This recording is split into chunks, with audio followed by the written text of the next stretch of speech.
हम उस बच्चे को बात, शंकर की भक्ति में,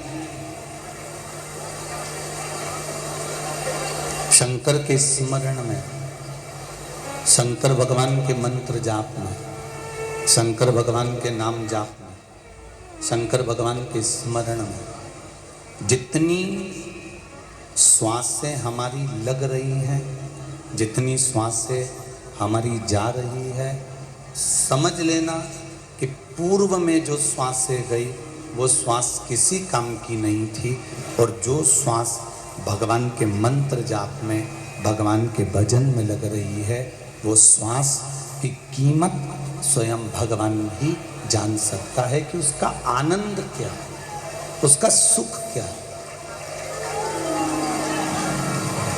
बचपन में आपने भगवान का भजन नहीं करा, जवानी में नहीं करा, अधेड़ी में नहीं करा, मान लो बुढ़ापा आ गया और दुनिया के लोग कह रहे हैं कि बुढ़ापे में भजन करके अब कौन सा तुम इतिहास रच दोगे, तो कहने वाले को इतना जरूर कह देना, बताने वाले को इतना जरूर बता देना कि भगवान के भजन में, भगवान के कीर्तन में, भगवान के मंत्र जाप में, भगवान की कथा में उम्र नहीं देखी जाती। परमात्मा की भक्ति में उम्र का कोई क्रम नहीं है। आर्मी की नौकरी करोगे, मिलिट्री की नौकरी करोगे तो उसमें लिखा है कि उम्र इतनी होना चाहिए। विद्युत विभाग की नौकरी करोगे तो उसमें लिखा हुआ है उम्र इतनी होना चाहिए। शिक्षक की नौकरी करोगे तो शिक्षक में भी लिखा हुआ है उम्र इतनी होना चाहिए। पुलिस की नौकरी करोगे तो उसमें एडमिशन करने के लिए, पुलिस में शामिल होने के लिए उम्र लिखी होती है कि इतनी उम्र होना चाहिए। गवर्नमेंट जॉब करो चाहे प्राइवेट जॉब करो, प्रत्येक जॉब में, प्रत्येक सर्विस में, प्रत्येक नौकरी में उम्र लिखी होती है कि इतनी उम्र वाले को लिया जाएगा और इतनी उम्र वाला फॉर्म भर सकता है। अब एक बात विचार करो, ये तो नौकरी वालों का हो गया कि नौकरी वाले के लिए उम्र लिखी है। जो कपड़े की दुकान कर रहा है, पान की दुकान कर रहा है, किराने की दुकान कर रहा है, टीवी फ्रिज की दुकान कर रहा है, व्यापार कर रहा है, व्यवसाय कर रहा है, उसकी कोई उम्र लिखी है क्या? अरे बोलो तो जम के, नहीं लिखी ना। जो नौकरी कर रहा है उसकी उम्र लिखी कि तुम्हें इतनी उम्र तक नौकरी करना है, तुम्हें इस उम्र से शामिल किया जाएगा, तुम्हें इस उम्र में लिया जाएगा, तुम्हें इस उम्र में तुम्हारी नौकरी लगा दी जाएगी। पर जो धंधा कर रहा है, जो बिजनेस कर रहा है, जो व्यापार कर रहा है, उसकी कोई उम्र नहीं।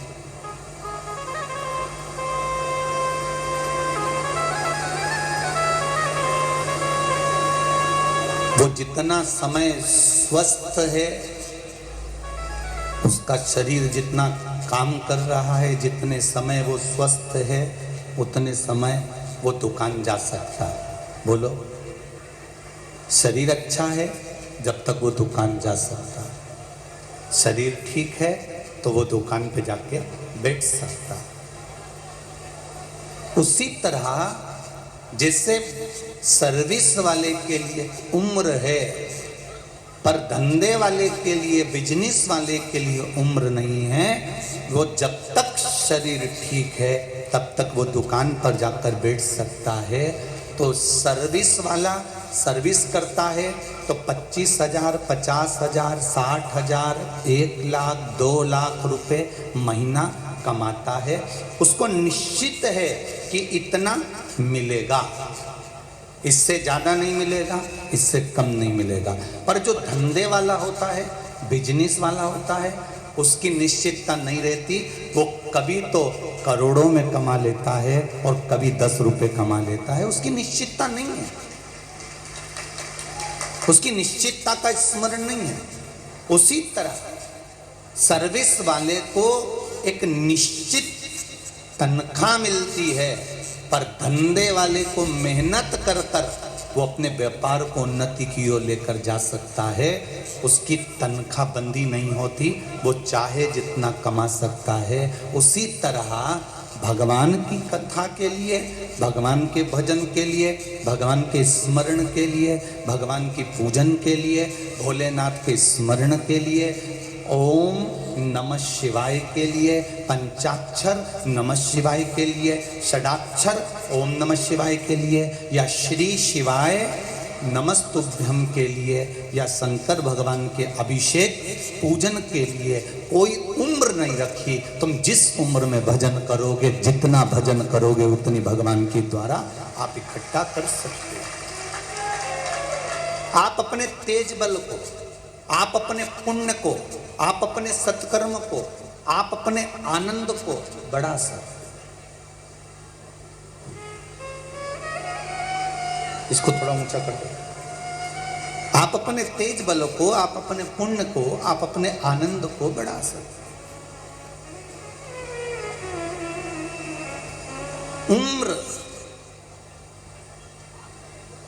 अगर है तो केवल नौकरी के लिए, उम्र है तो सर्विस के लिए, पर उम्र धंधे के लिए या बिजनेस के लिए नहीं है। उसी तरह उम्र भगवान के लिए नहीं है। बचपन खेल में खोया, बचपन खेल में खोया, जवानी नींद भर सोया, बुढ़ापा देख कर रोया, सिराने मौत हंसती है। भगवान का नाम, भगवान का जाप, भगवान का स्मरण, भगवान का मंत्र जाप, भगवान का भजन, भगवान का कीर्तन, भगवान के मंत्र का स्मरण, भगवान को एक लोटा जो तुम जल समर्पित कर रहे हो, भगवान को एक बेलपत्र जो तुम समर्पित कर रहे हो, भगवान को एक चावल का दाना जो तुम समर्पित कर रहे हो, वो अपनी चित्त वृत्ति में उतार कर रखना कि वो चढ़ाया गया एक लोटा जल इस मनुष्य देह का मृत्यु लोक में भी उद्धार करता है, और जब हम उस परमात्मा के दरवाजे जाते हैं तो वहां भी उद्धार कर देता है। दोनों जगह तार।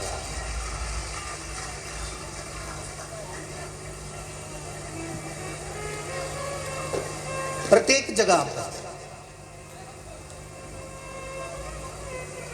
आपका किया गया भजन केवल मनुष्य देह को नहीं तार रहा। आपका किया गया भजन केवल आप अकेले को नहीं तार रहा।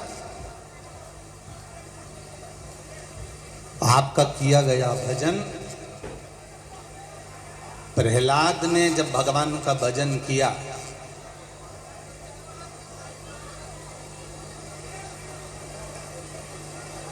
और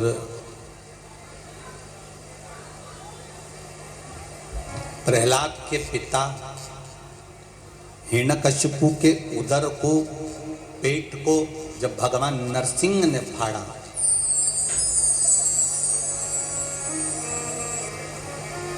प्रहलाद के पिता मर गए, प्राण छूट गए।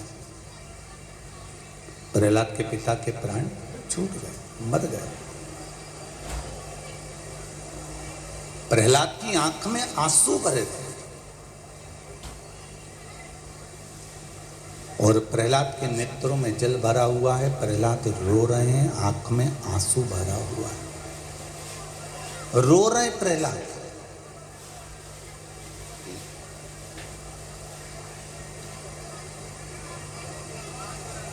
भगवान नरसिंह ने पूछा, प्रहलाद तुम क्यों रो रहे हो? तुम्हारे पिता मर गए, तुम्हारे पिता के प्राण चले गए, तुम इसलिए रो रहे हो?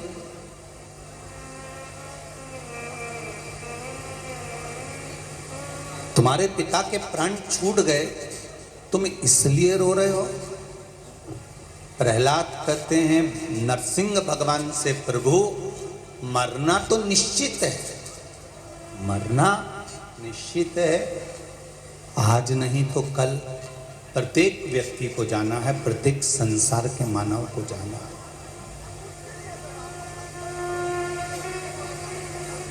फिर प्रहलाद, तुम इतने बड़े ज्ञानी हो कि तुम्हें मालूम है कि संसार से हर व्यक्ति को जाना है, प्रत्येक मनुष्य को जाना है, प्रत्येक मानव को प्राण छोड़कर जाना है। फिर प्रहलाद तुम रो क्यों रहे हो? तुम्हारे रोने का कारण क्या है? पीछे की आवाज बढ़ाइए, एलईडी चालू करिए, पीछे की एलईडी बंद है।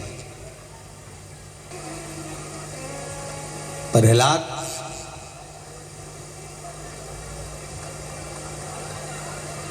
जब तुम्हें मालूम है कि प्रत्येक संसार का व्यक्ति मरेगा, प्राण छूटेगा और उसके प्राण जाएंगे, तो फिर क्यों रोना?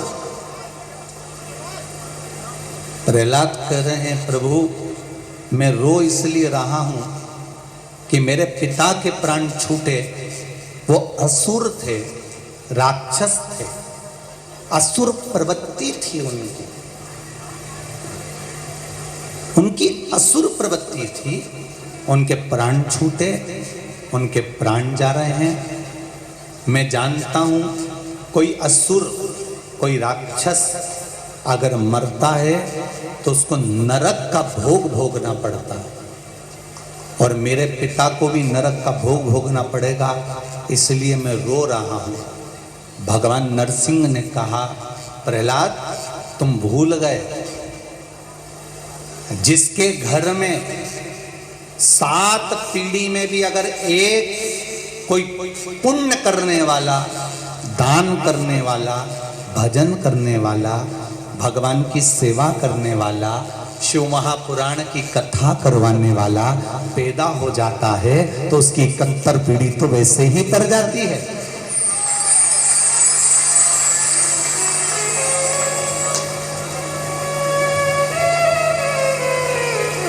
तो उसकी पीढ़ियां तो वैसे ही तर जाती है। प्रहलाद, तुमको लगता है कि तुम्हारे पिता मरने के बाद नरक जाएंगे? तुमको लगता है कि तुम्हारे पिता राक्षस थे इसलिए नरक पड़ेंगे? तुमको लगता है तुम्हारे पिता असुर थे, दैत्य थे, इसलिए वो नरक पड़ेंगे?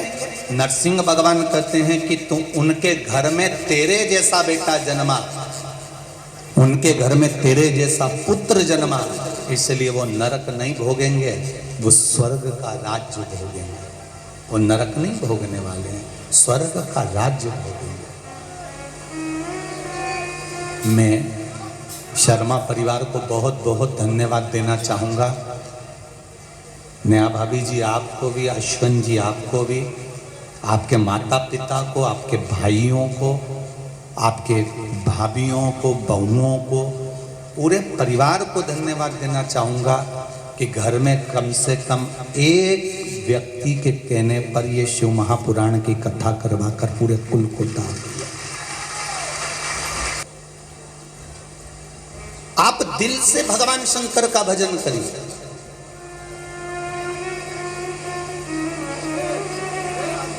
मेरे शंकर भगवान को तुम्हारा दिखावा नहीं चाहिए। मेरी माताओं, फिर निवेदन करूंगा आपसे, मेरे शिव जी को दिखावा नहीं चाहिए।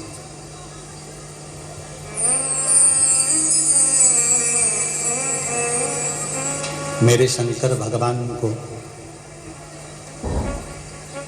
एक लोटा जल भी अगर आप चढ़ा रहे हो तो दिल से चढ़ाना।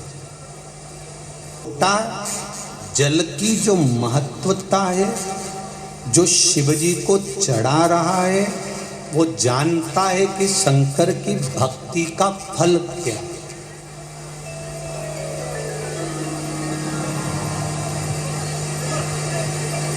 माता पार्वती जी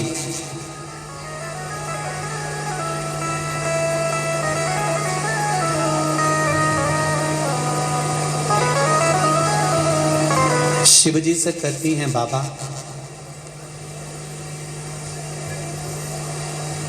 जो दुनिया का सबसे सुंदर वन हो, उस वन का मुझे दर्शन करा दो। आवाज बढ़ ले बाबू।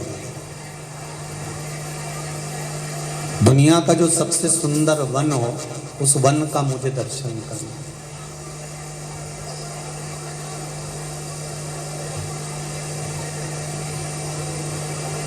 देखिए,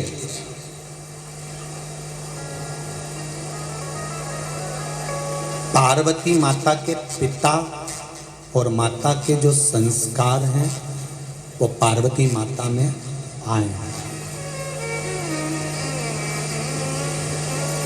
आपके घर के बच्चों के जो संस्कार दिखते हैं उससे ये महसूस होता है कि आपके घर के माता पिता के क्या संस्कार रहे होंगे, क्या संस्कार रहा होगा, क्या संस्कार है।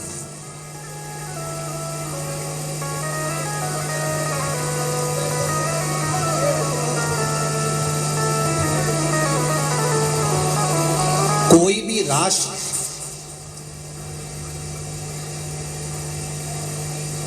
जब तक पराजित नहीं होता, जब तक कि उसकी संस्कृति जिंदा है, उसको कोई हरा नहीं सकता।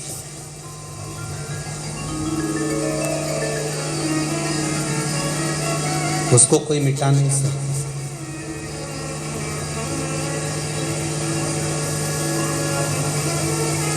भारत भूमि की संस्कृति, भारत भूमि के इस राष्ट्र के जो चार शंकराचार्य चार पीठ में बैठे हुए हैं, इन शंकराचार्यों ने भारत की संस्कृति को जो बना कर रखा है, इसलिए इस भारत माता की संस्कृति इतनी प्रबल है कि इसको पराजित करने के लिए दम चाहिए किसी भी राष्ट्र को इस पर आक्रमण करने। संस्कृति के बल पर राष्ट्र जीवित रहता है। पार्वती माता का संस्कार, पार्वती माता का गला पकड़ रहा था, पार्वती माता का संस्कार, पार्वती माता के जो पार्वती मैया की माताएं हैं, पिता हैं, उनके जो संस्कार हैं वो मिले हुए हैं। इसलिए पार्वती मैया ने कहा कि मुझे जो सबसे सुंदर वन है उस वन में मुझे जाना है, उस वन का मुझे दर्शन करना है।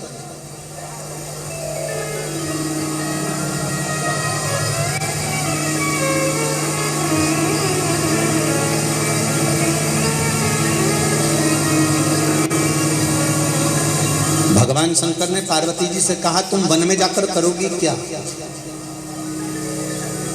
अगर दुनिया के सबसे सुंदर वन में तुम चली जाओगी तो तुम करोगी क्या? एक पत्नी के मुझे शॉपिंग मॉल में जाना है, तो पति उससे पूछे कि तुम शॉपिंग मॉल में जाकर करोगी क्या? तो पत्नी कहेगी मुझे बच्चों के लिए कपड़े खरीदना है, सामान खरीदना है, मुझे ये खरीदना है, मुझे वो खरीदना है। और अगर कोई पत्नी अपने पति से कहे कि मुझे घुमाने के लिए वो पहाड़ी पर ले चलो, पति पूछे तुम उस पहाड़ी पर करोगी क्या? तो पत्नी बोले मुझे वहां से फूल तोड़ के लाना है, मुझे सामान लेकर आना है, मुझे देख कर आना है, मैंने बहुत सुना है, एक बार उस पहाड़ पर चलो तो सही, एक बार उस गार्डन में चलो तो सही, एक बार उस वन में चलो तो सही, मुझे देख कर आना है। पार्वती जी ने शिव जी से कहा कि दुनिया के सबसे सुंदर वन में मुझे लेकर चलो, दुनिया का सबसे सुंदर वन मुझे देखना, मुझे आप वहां लेकर चलो।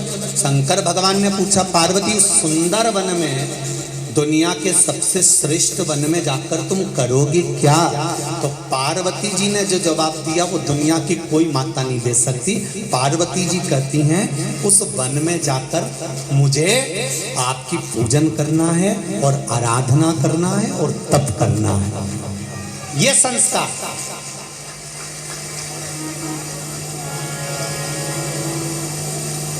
ये हमारे संस्कार बोल रहे हैं, ये हमारी सभ्यता, ये हमारे भाव बोल रहे हैं, ये हमारा संस्कार बोल रहा है।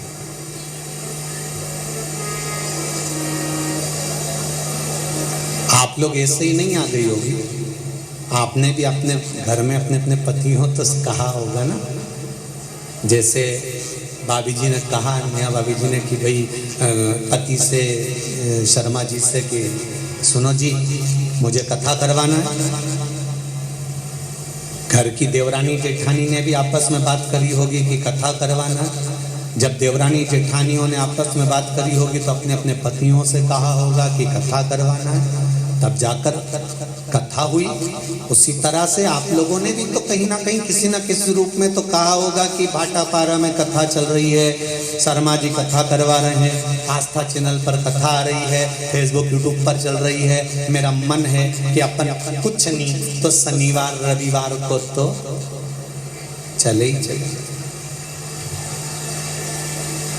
ये विचार तो करा होगा आप लोगों ने, तब जाकर कहीं ना कहीं पति की बुद्धि में, चित्त में, परिवार के चित्तवृत्ति में ये बात आई और वो आपको लेकर कथा तक पहुंचे, वो आपको लेकर कथा पंडाल तक पहुंचे, वो आपको लेकर कथा मंडप तक पहुंचे।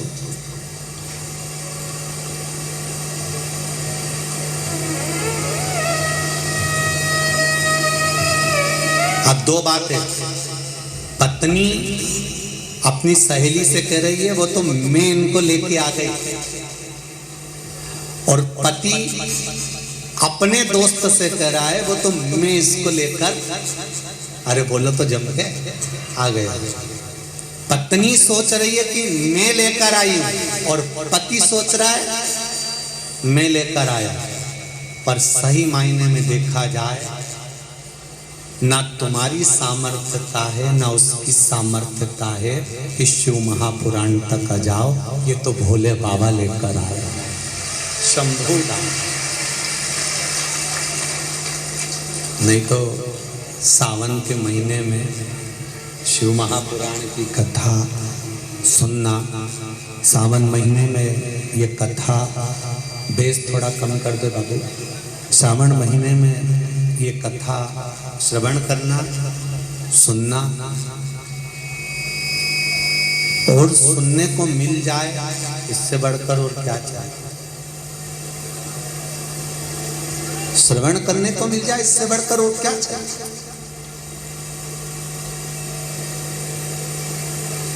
शिव की कृपा से, शंकर भगवान की उदारता से, शिव की कृपा से आप मुझे कोई वन ले चलो, जो दुनिया का सबसे सुंदर वन हो, उस वन का मुझे दर्शन करना है, उस वन में मुझे लेकर चलो। शंकर भगवान पार्वती जी को नंदन वन में लेकर पहुंच गए। शिव महापुराण में दो वन की महत्वता बड़ी सुंदर कही है, ध्यान से सुनना। पहला महाकाल वन, दूसरा नंदन वन। उज्जैन को महाकाल वन कहा जाता है। कौन सा वन कहते हैं? महाकाल वन। काशी को नंदन वन कहा जाता है। कौन सा वन? नंदन वन।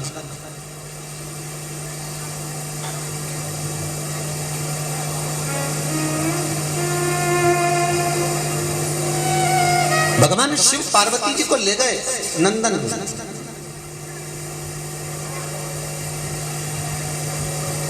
और माता पार्वती जी को नंदन वन ले जाकर भगवान शंकर ने एक वृक्ष के सामने बिठा दिया।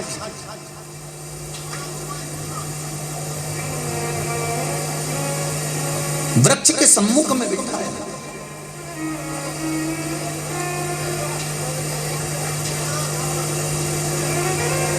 पार्वती मैया ने शिव जी के चरणारविंद को पखारा।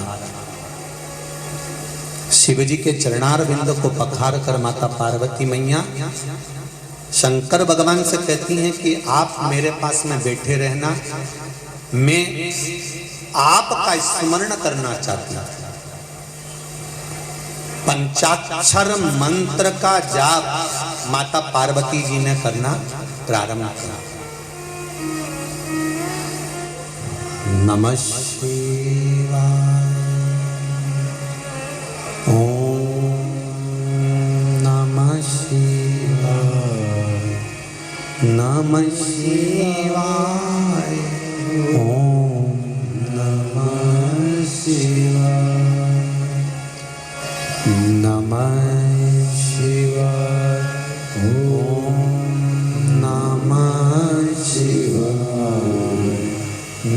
नमः शिवाय, नमः शिवाय। पंचाक्षर मंत्र का जाप, पंचाक्षर मंत्र का स्मरण माता पार्वती जी ने करना प्रारंभ करा। थोड़ी देर बाद देवाधिदेव महादेव उठे, जाने लगे। पार्वती जी ने रोका, स्वामी रुको, कहां जा रहे हो?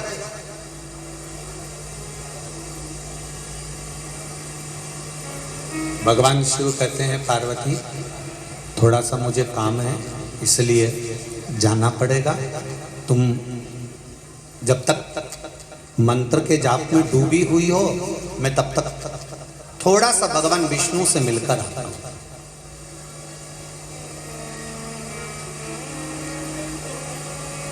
बहुत ध्यान देना इस कथा पर जरा। अशोक सुंदरी का जन्म होने वाला है इस कथा में आज, और स्मरण ये रहे आपको कि शंकर भगवान जब पार्वती जी के साथ में नंदनवन आए हैं, भगवान शंकर जब पार्वती जी के साथ में नंदनवन पहुंचे हैं, भगवान शंकर जब पार्वती जी के साथ नंदनवन में आए हैं, तो शंकर भगवान पार्वती जी को छोड़कर क्यों गए?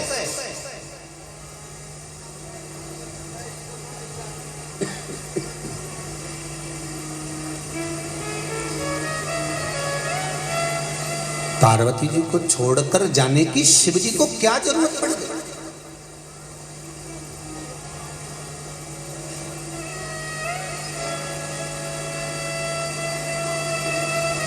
एक बहुत पहले हमने एक बात कही थी, आप लोगों के स्मरण में होगा,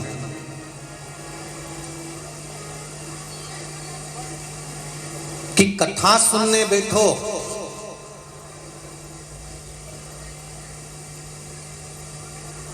तो अपनी पहचान वाले के पास कभी मत बैठो।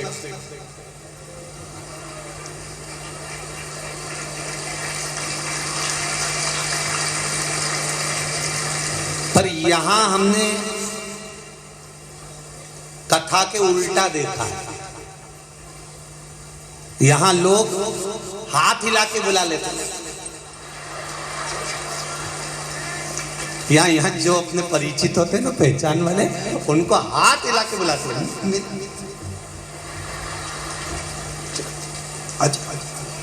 यहाँ थोड़ा उल्टा है।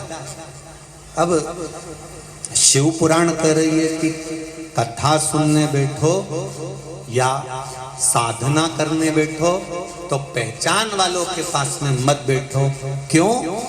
कथा सुनने बैठोगे और पहचान वाले के साथ में बैठ गए तो कोई भी बात आई तो तुरंत उस बात को लेकर आपस में बात करने बैठ जाओ। और अगर पहचान वाले के पास नहीं बैठे और जिससे तुम्हारी दुश्मनी है तुम उसके पास बैठ गए तो कथा में कोई भी अच्छी बात आई ना और तुम्हारा मन भी कराना बात करने का, तो पास में तो जगदम्बा बैठी।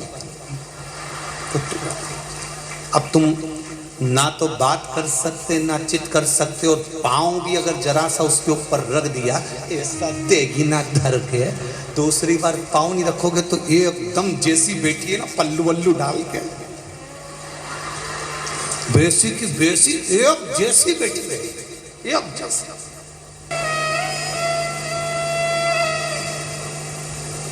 अकेले बैठे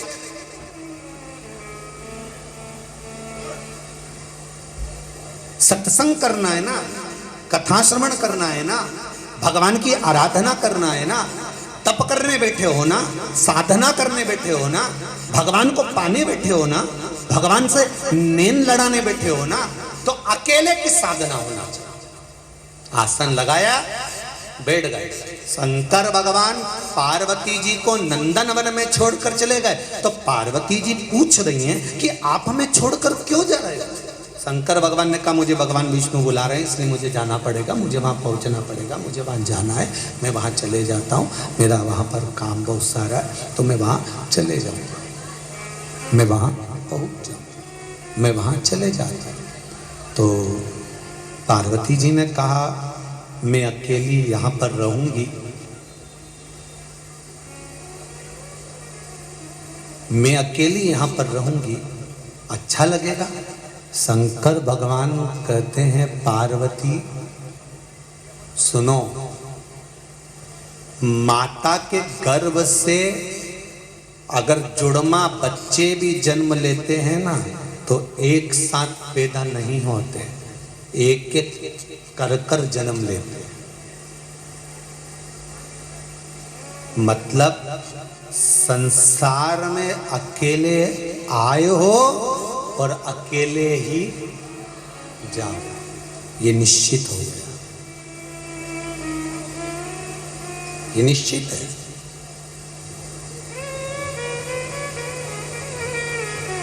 जो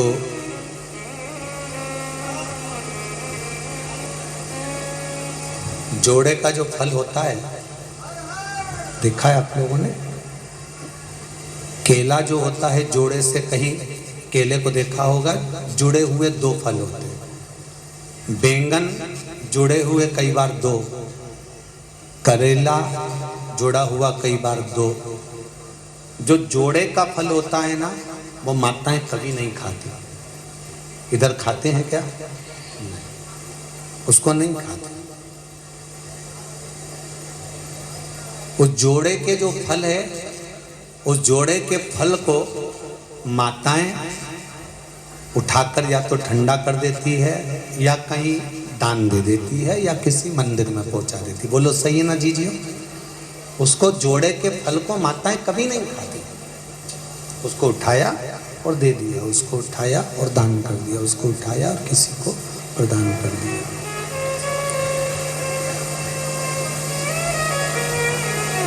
क्यों? क्योंकि नंदन वन में भगवान शंकर ने माता पार्वती को जोड़े के फल की महत्वता बताई।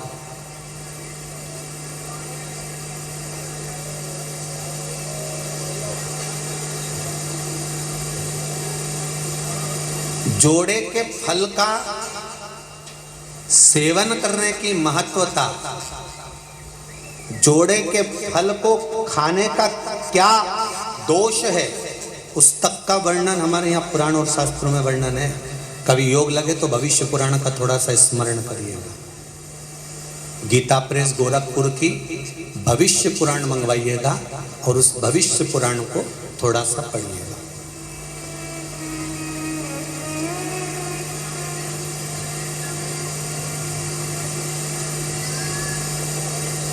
जैसे अशोक सुंदरी का चरित्र अगर किसी को पढ़ना हो तो पद्म पुराण में से पढ़ना है। कौन सी पुराण में से? पद्म पुराण में से। अशोक सुंदरी का चरित्र अगर कहीं मिलेगा तो आपको पद्म पुराण में मिलेगा। अशोक सुंदरी का पूरा परिवार का वर्णन, अशोक सुंदरी के जो बच्चे हुए, भगवान कृष्ण के, भगवान शंकर के जो नातीपंती हुए, अशोक सुंदरी के बच्चे जब नाना के घर में आते थे शंकर भगवान के यहाँ तो कैसे रहते थे। अशोक सुंदरी की 100 बेटियां और 2 बेटे हुए थे। उनका पूरा वृतांत अगर आपको पढ़ना है तो पद्म पुराण में पढ़ना।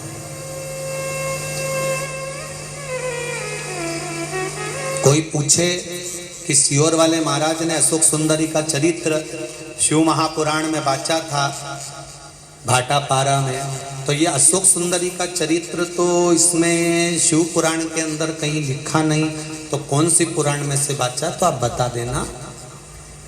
क्या नाम बताओगे? पद्म पुराण में से बाचा।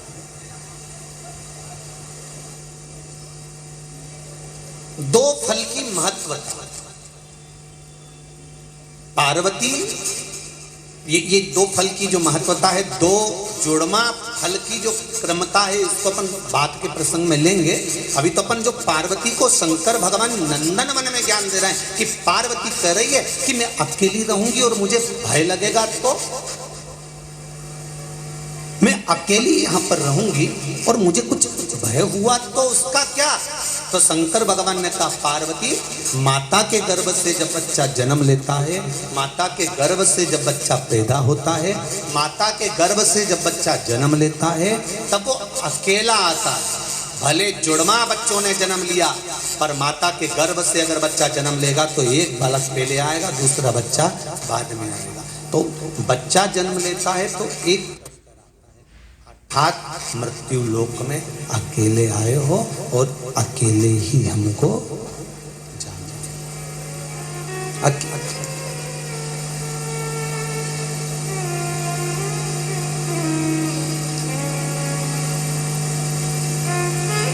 पार्वती,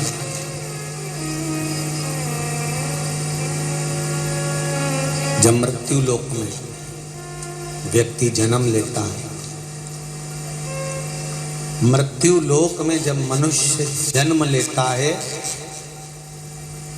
आता अकेला है। शंकर भगवान कह रहे हैं, पार्वती, तुमको लगता है कि तुम अकेली इस नंदन वन में रहोगी। शिवजी कहते हैं, पार्वती, जिस समय माता के गर्भ से बच्चा जन्म लेता है और मरता है और प्राण छूटते हैं, उस समय तक शंकर भगवान कहते हैं, मैं देवाधिदेव महादेव उसके रोम रोम नस नस में 24 घंटे हर पल हर क्षण विराजमान रहते हैं। हर पल हर घड़ी हर क्षण शिव है हमारे। ऐसा ऐसी कोई घड़ी, ऐसा कोई पल, ऐसा कोई क्षण, ऐसा कोई समय खाली नहीं जाता जिस समय पर देवाधिदेव महादेव या भगवान हमारे साथ नहीं रहता। भगवान हमारे साथ में हर पल हर घड़ी हर क्षण रहता है।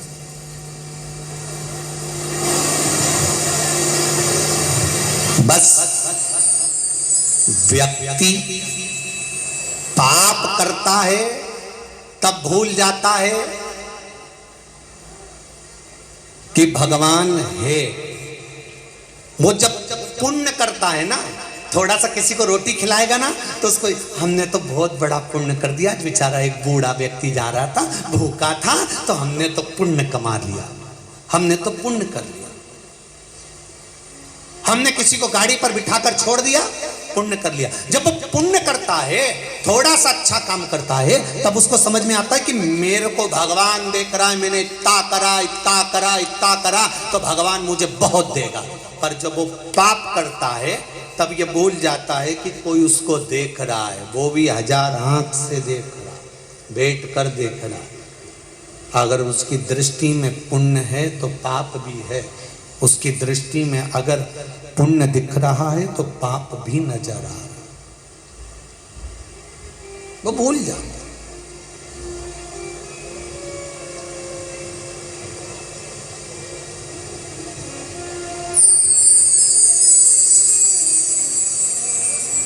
आज एक पत्र सुबह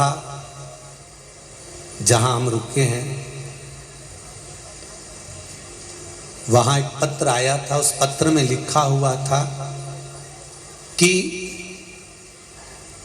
आस्था चैनल पर कथा आ रही है, फेसबुक यूट्यूब पर कथा चल रही है, फिर ये भाटापारा में इतने सारे लोग कथा सुनने के लिए क्यों आए हैं गुरुजी, इसका कोई उत्तर है क्या? तो उस समय तो नहीं दिया, पर उसका उत्तर हम आपको दे देते हैं। जब इतने सारे लोग एक साथ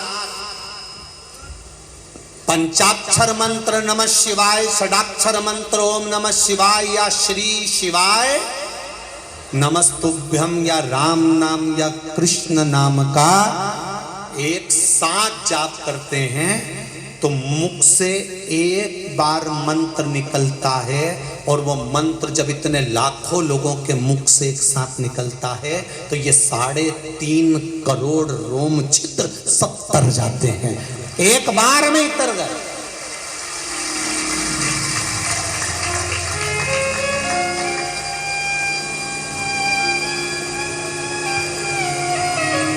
एक डब्बे से नहाना, बाल्टी में पानी भर के डब्बे से नहाना, एक शावर चालू कर लेना, ऊपर से शावर चल रहा है उससे नहाना, और एक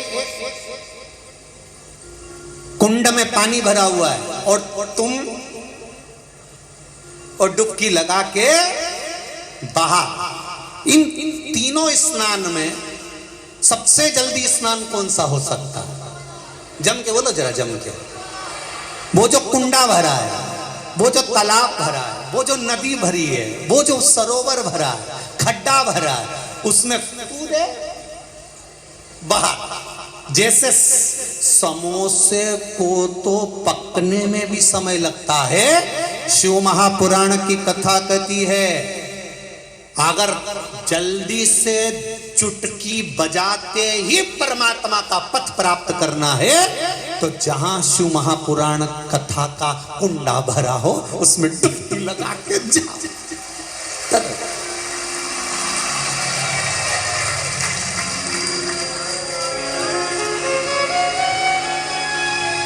कुंड भरा हुआ है,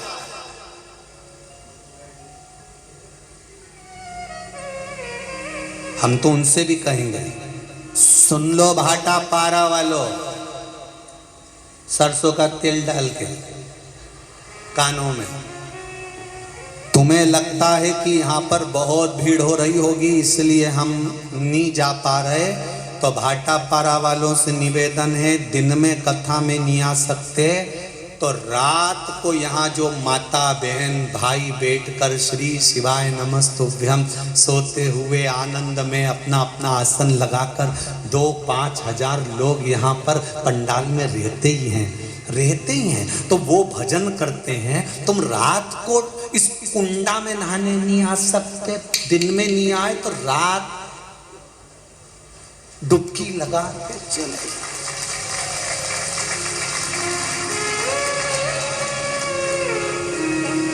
इतने सारे शंकर के भक्तों की चरण की रज भाटापारा के इतिहास में कभी नहीं मिली होगी और ना आगे मिलने वाली। लाखों लोग, जहां देखो वहां गाड़ियां, जहां देखो वहां लोग ही लोग। एक एक दुकान में लोग, बेचारे दुकान वाले सामान बेचने आए थे, उनकी दुकान में 50-50 भरे। वो बेचारा एक तो डोसा बेच रहा था, उसका डोसा बना दिया, उसमें घुस गए। एक वो समोसे वाला चिल्ला रहा था हमें बड़ा तो बना दो, वो के बाद में बना लेना, तू गैस बंद कर। उसका गैस चूल्हा बंद करके अंदर धर दिया, टेबल पे उनके छोरा छोरी को बिठा दिया और वो अंदर बैठी बैग ले लेके। तो ये कहाँ मिलेगा, कभी कहाँ प्राप्त होगा? शावर में नहाने में टाइम लगेगा। शावर मतलब तप, शावर मतलब तप में भगवान मिलने में टाइम लगेगा। डब्बे से नहाना मतलब मंदिर जाओ, यहाँ जाओ, वहां जाओ, सब दूर जाके नहाओ, उसमें भी तरने में टाइम लगेगा। पर तालाब में कूद कर बाहर जाने में टाइम नहीं लगेगा। शिव महापुराण का एक डुबकी लगाई और बाहर, शिव महापुराण की एक डुबकी लगाई और बाहर, कथा सुनी चले। पार्वती जी कह रही है मैं अकेली, शंकर भगवान कहते हैं तू अकेली नहीं है पार्वती जी। पार्वती, जहां मनुष्य का जन्म होता है, मानव का शरीर मिलता है, मनुष्य जब पैदा होता है, जब वो 3.5 करोड़ रोम छिद्र मनुष्य के शरीर में होते हैं, 21,600 श्वास मनुष्य के शरीर से रोज निकलती है। मानव जब जन्म लेता है, शंकर भगवान कहते हैं वो अकेला नहीं आता। शिव कह रहे हैं कि उसके साथ में शंकर का विश्वास प्रकट होकर जन्म लेता है। अगर मनुष्य सोचता है कि मैं अकेला हूं तो वो समझ नहीं पाता कि भगवान उसके साथ है। जब भी कोई कर्म करने मनुष्य जाए और मुझे याद कर ले तो वो अकेला नहीं रहता, मैं उसके साथ चलता रहता हूं, हर पल, हर घड़ी, हर क्षण।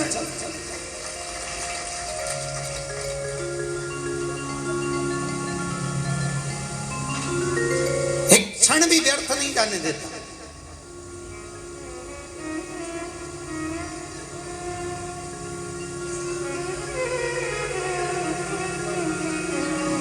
महाराज पार्वती जी बोली मैं अकेली रहूंगी। शंकर भगवान बोले अकेली नहीं पार्वती, अकेली नहीं हो।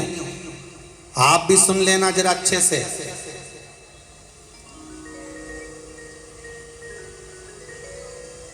सामूहिक रूप से किया गया भजन, सामूहिक रूप से किया गया कीर्तन, सामूहिक रूप से किया गया स्मरण ना जाने कितने कितने पापी जीवों को तार देता है।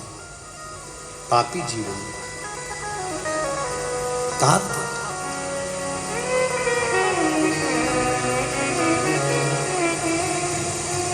एकांत में अकेले रहकर भगवान की भक्ति को धारण करना, उसको हृदय में बिठा लेना, उस परमात्मा को अपने भीतर प्रकट करने का प्रयास करना कि परमात्मा कहाँ है, उसको देखने का प्रयास। शंभो शरणे पड़ी मांगूं घड़ी रे घड़ी दुख कारो दया करी निदर्शन। शिव तत्व को जानो।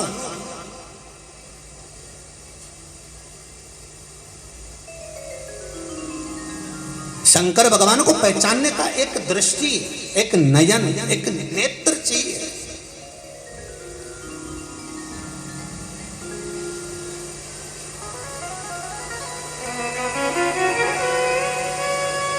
अरे भाई दांत दुखते हैं तो दांत के डॉक्टर के पास जाना पड़ता है, बोलो सही है। आंखें खराब होए तो बोलते जाओ, आंख के डॉक्टर के पास।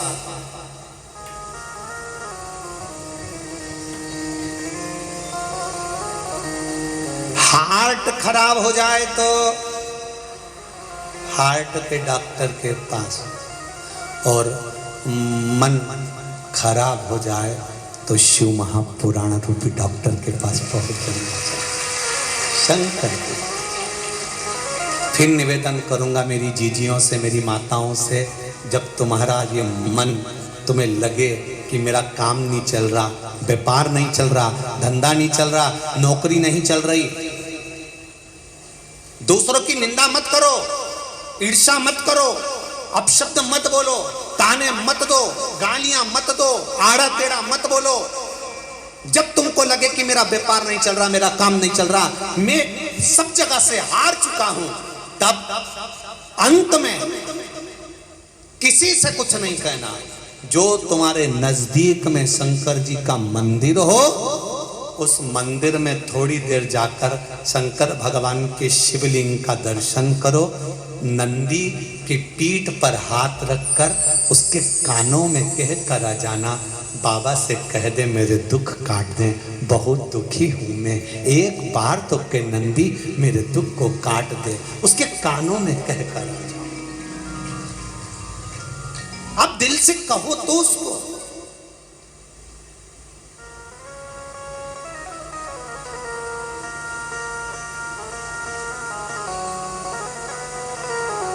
दिल से बोला ही नहीं आपने एक बार भी। दिल से तो तुम केवल अपनी पत्नी से और पति से आपस में बात कर लेती हो, ए जी गुड नाइट। इतने दिल से तुम कभी देवाधिदेव महादेव से बोली हो, भोला ए भोला ए भोला। इतने में तो पति चिल्ला के बोलेगा, सो रही काय को चिल्ला रही। मैं तुमसे थोड़ी ना बात कर रही, मैं तो उससे कह रही। किससे? शिव जी से। भोला ए भोला, शंभू शंकर ए मेरे ओ घड़ी, मेरे दयालु कृपा कर। बड़ी बड़ी दुखी, बहुत दुखी। तेरे डमरू की धुन सुन के मैं काशी।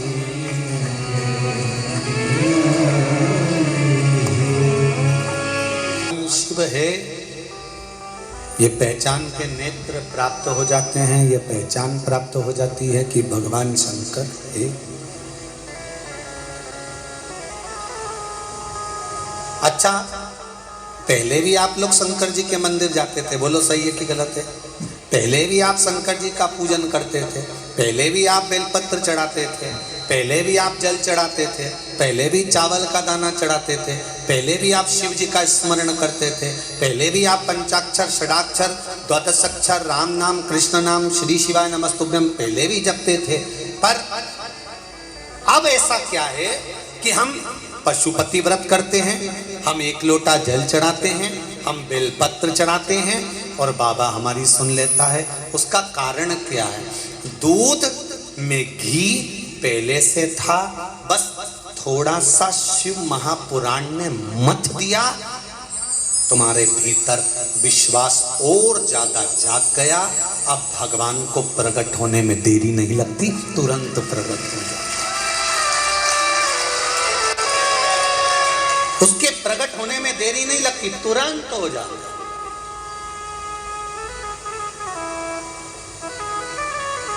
ये नवयुवक बेटे बेटियां, ये बहुएं, ये बेटे, ये बच्चे, जो ये पूरे पंडाल में जितने लोग बैठे हैं, इसमें बुढ़ा बुढ़ी तो कम है।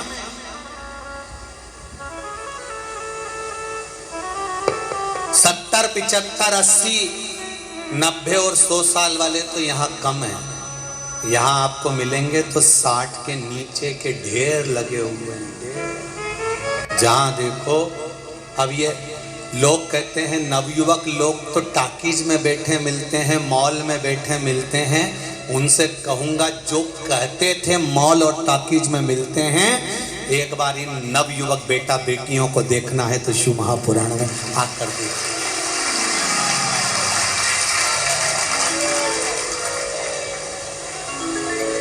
बदला है मेरा राष्ट्र।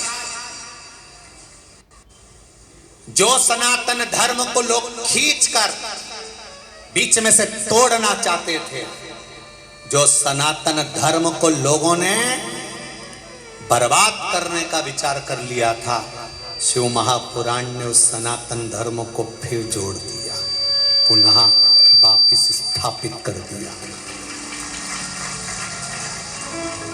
कितनी खुशी होती होगी, जरा देखिए। टीवी का एक एक चैनल खोलकर देखना, हर चैनल पे शिव पुराण सुनने को मिल रही होगी।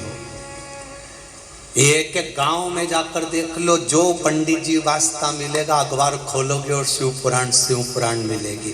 कभी सोचा था, कभी जिंदगी में विचार करा था कि एक लोटा जल चढ़ाने से क्या शंकर जी राजी हो जाए? एक लोटे जल से क्या शिव प्रसन्न हो सकते हैं?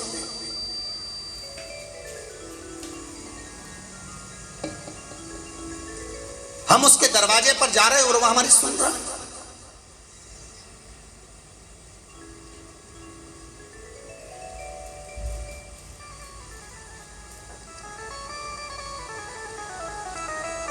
कल हम आशीष से कह रहे थे, आशीष कि कुबेरेश्वर धाम 12 ज्योतिर्लिंग के बीच में बाबा ने अपने आप बनवाया। तो हमने आशीष से कहा, आशीष एक बात तो है, कुबेरेश्वर धाम की कुछ भूमि की महत्वता तो है, जहाँ का कंकर शंकर है, जहाँ लोग जाते हैं दिल से कहते हैं और लोग का मन आनंद में भर जाता है। हर जगह से 1% तो बढ़कर कुबेरेश्वर धाम का फल है।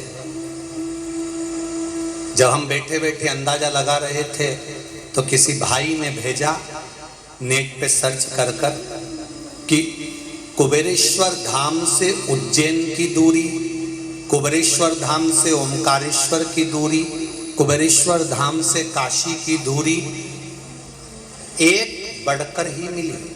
कुबेरेश्वर धाम से उज्जैन जाओ तो 151 किलोमीटर है। कुबेरेश्वर धाम से ओमकारेश्वर जाओ तो 211 किलोमीटर है।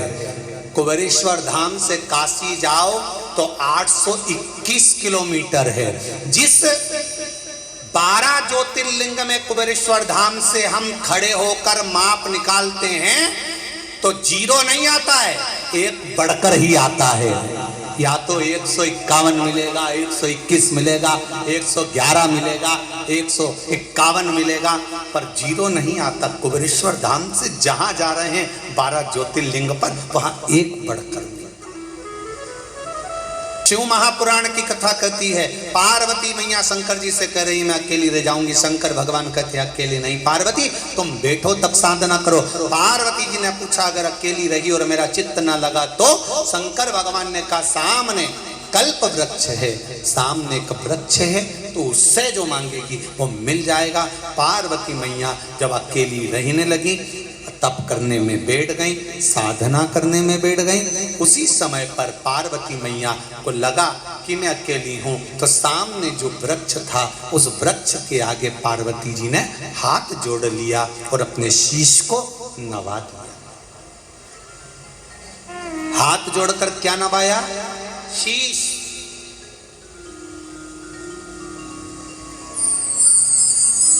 ध्यान से सुनना, एक वृक्ष के आगे पार्वती मैया अपना शीश झुकाती है और वृक्ष पार्वती जी को एक सुंदर कन्या दे देते हैं जिसका नाम, जम के बोलो जरा, अशोक सुंदरी है। एक सुंदर कन्या मिल जाती है वृक्ष को शीश झुकाने से। बहुत हंसते हैं दुनिया के लोग, बहुत हंसते हैं। बताओ, पीपल के पेड़ के नीचे दिया लगाने से कुछ होता है? आंवले के वृक्ष के नीचे दिया लगाने से कुछ होता है? बेलपत्री के वृक्ष के नीचे दिया लगाने से कुछ होता है? सनातन धर्म में नदियों की भी पूजा होती है, सनातन धर्म में पत्थर की भी पूजा होती है, सनातन धर्म में पशु और पक्षी की भी पूजा होती है, सनातन धर्म में लता और पत्र की पूजा होती है, सनातन धर्म में वृक्षों की पूजन होती है, सनातन धर्म में तो यहाँ मनुष्य की भी पूजा होती है। ये वो सनातन धर्म है जिस धर्म के आगे सब नतमस्तक है।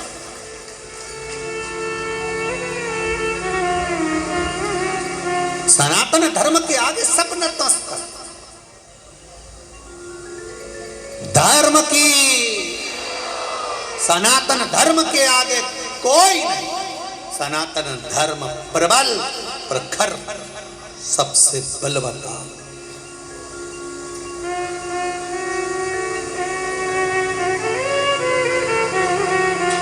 ध्यान दो, माता पार्वती जी ने हाथ जोड़ा, सिर नवाया और उस वृक्ष ने एक सुंदर कन्या पार्वती जी को दे दी जिसका नाम अशोक सुंदरी था।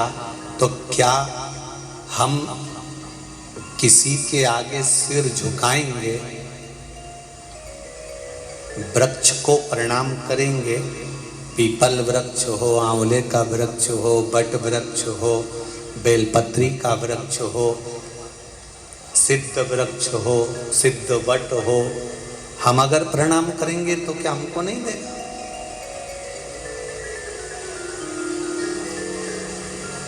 आप दिल से उससे मांगिए।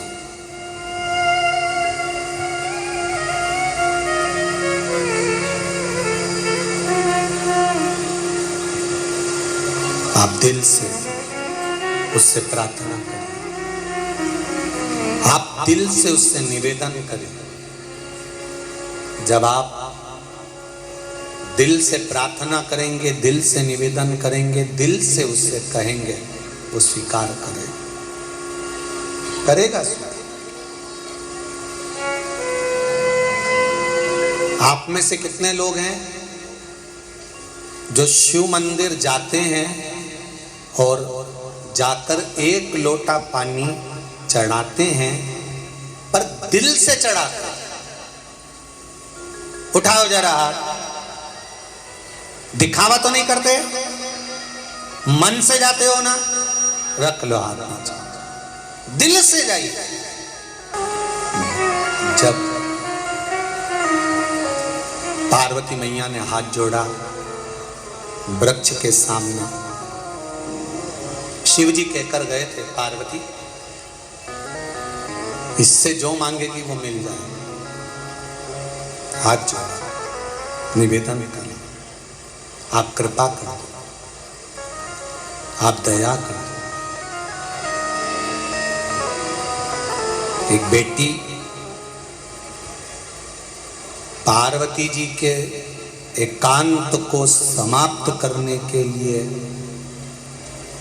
शोक को दूर करने के लिए अशोक सुंदरी प्रकट। उसके नाम के आगे लगा है सुंदरी। सुंदरी का मतलब है इतनी सुंदर, इतनी सुंदर, इतनी सुंदर कि नंदन वन में जब अशोक सुंदरी का प्रागट्य हुआ तो चारों तरफ प्रकाश ही प्रकाश हो गया था, चारों तरफ आनंद ही आनंद हो गया। शिव पुराण कहती है बेटा एक कुल को तारता है और बेटी दो कुल को तारती है। बेटी दो कुल को, बेटे के जन्म से जितना प्रकाश नहीं होता, शिव पुराण कह रही है, उतना प्रकाश आपके घर में अगर बेटी का जन्म होता है तो चारों तरफ आनंद की लहर हो जाती है, प्रकाश ही प्रकाश हो जाता है। गरीब से गरीब व्यक्ति के घर में भी अगर बेटी का जन्म होता है तो बेटी अपने भाग्य से अपने पिता के भाग्य को बलवान बनाती है। पिता के भाग्य को प्रबल बनाने वाली हैं बेटियां, प्रबल, पिता के भाग्य को प्रबल।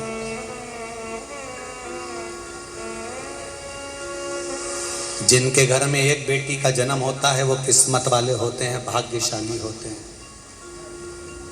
जिनके घर में दो बेटी का जन्म होता है उनके भाग्य को शेषनाग जी अपने फंड से वर्णन नहीं कर सकते। जिनके घर में 3-4 बेटियां जन्म ले लेती हैं उनके लिए शंकर भगवान कहते हैं वो घर कोई दूसरा नहीं होता। सबसे ज्यादा बेटी का जन्म शंकर भगवान करे। मेरे घर में 5 जया, विषहरा, शामली बारी, दौतली, देव, अशोक सुंदरी, ज्योति, मनसा, मेरी बेटियों का नाम अगर मैं पुकारूं तो कितना कम ना हो। भगवान शिव कहते हैं जिनके घर में बेटी जन्म लेती है, शंकर भगवान कहते हैं उनको बेटी के विवाह की चिंता नहीं करना, उसकी बेटी का विवाह शिव खुद करता है, स्वयं शंकर करता। शंकर खुद बेटी का विवाह करते हैं। जिस समय पर माता पिता कन्यादान करने के लिए बैठते हैं उस समय पर माता पिता नहीं होते। शंकर पार्वती स्वयं माता पिता के रूप में कन्यादान करने के लिए बैठते हैं, स्वयं शिव और पार्वती। मेरा निवेदन बेटियों से, दूसरे के दिखावे में आकर भटक मत जाना।